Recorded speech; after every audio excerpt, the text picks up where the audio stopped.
Junior ఈ movie review ఈ వీడియోలో చూద్దాం. First of all movie story line ఎలా ఉంటుందని మాట్లాడుకుంటే, ఒక 45 ఏళ్ళు ఉన్న ఒక అబ్బాయి అయితే పుడతాడు. అయితే ఏంది అన్నట్టు మనకు మూవీ చూస్తారు. అంటే అతని ప్రేమ మొత్తము హీరో మీద చూపెట్టడము. అభి అని మన హీరో, అదే మన కిరీటి అనుకుంటా కొత్త హీరో అయితే వచ్చారు కదా ఈ ఫిలింలో.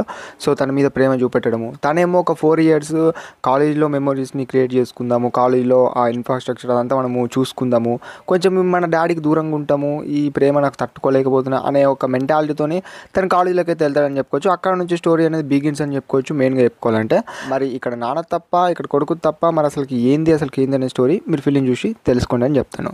ఫిలిం అనేది నాకెలా అనిపించింది, నాకైతే జస్ట్ ఓకేష్ అనిపించింది. అండ్ కొత్త ఫ్రెష్ స్టోరీ అంటే అస్సలు కాదు, రొటీనీజ్లో అనిపిస్తుంది. అండ్ మీకు కొన్ని ఫిలిమ్స్ కూడా గుర్తుకు రావచ్చు, గుర్తుకు రాకపోవచ్చు, కానీ ఇది మాత్రం రొటీన్ ఫిలిం అన్నట్టు నా ఒపీనియన్లో చెప్తున్నాను. నాకు అలానే అనిపించింది. ఇక మన శ్రీలీల గారి గురించి చూసుకుంటే, అదే కాలేజ్లో మన హీరోకి అండ్ మన శ్రీలీల గారికి ఆ లవ్ స్టోరీ అండ్ మన శ్రీలీల ఎంబడే పడడము.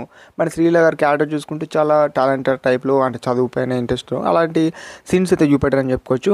అండ్ ఇంకా మన జెనీలియర్ గారి క్యారెక్టర్ చూసుకుంటే మీరు ఫిలిం చూసి తెలుసుకోండి, ఎందుకంటే ఆ క్యారెక్టర్ గురించి రివీల్ చేస్తే ఏముంటుంది అదని చెప్పుకోవచ్చు. ఇలా ఫస్ట్ హాఫ్ అనేది అలా నార్మల్గా సరదాగా లైఫ్ మీద క్లారిటీ లేకుండా వెళ్ళిపోతుంది. ఇక ఇంటర్వెల్లో ఒక ట్విస్ట్ అయితే ఉంటుంది, అది మీరు ఫిలిం చూసి తెలుసుకోండి. ఇక సెకండ్ హాఫ్ అనేది అంటే అలా ఉండే హీరో సడన్గా ఒక చేంజ్ అయితే వస్తుంది, ఆ మైండ్ సెట్ అనేది ఇంకొక విధంగా చేంజ్ అవుతుంది. అదేంది అనేది మీరు సెకండ్ హాఫ్లో అయితే చూసుకోవచ్చు. కానీ మీకు మాత్రం రొటీనీస్లో అనిపిస్తుంది మాత్రం అని నేను చెప్పచ్చు కంపల్సరీ. మూవీలో వైరల్ అన్న ఒక సాంగ్ ఉంది, సో ఆ సాంగ్ బాగా అనిపించింది. అండ్ మన డిఎస్పీ గారు కొట్టిన సాంగ్స్ నుంచి, బ్యాక్గ్రౌండ్ మ్యూజిక్ నుంచి, ఇదంతా ఓవరాల్గా చాలా బాగుందని చెప్పుకోవచ్చు ఆ పార్ట్గా చూసుకుంటే. ఇక ఈ విధంగా అయితే ఉంటుంది భయ. ఈ క్లైమాక్స్ పోర్షన్ మరీ అంతలా అనిపించలేదు, ఎమోషనల్ సీన్స్ కూడా ఉంటాయి, సో అవి కూడా ఒకేషన్లు అన్నట్టు అనిపించినాయి నా వరకు అయితే చెప్పుకోవాలంటే.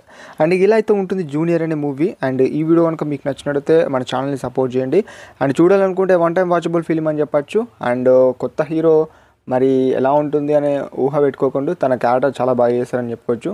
ఓకేనా, ఇదన్నట్టు ఓవరాల్గా జూనియర్ అనే మూవీ రివ్యూ.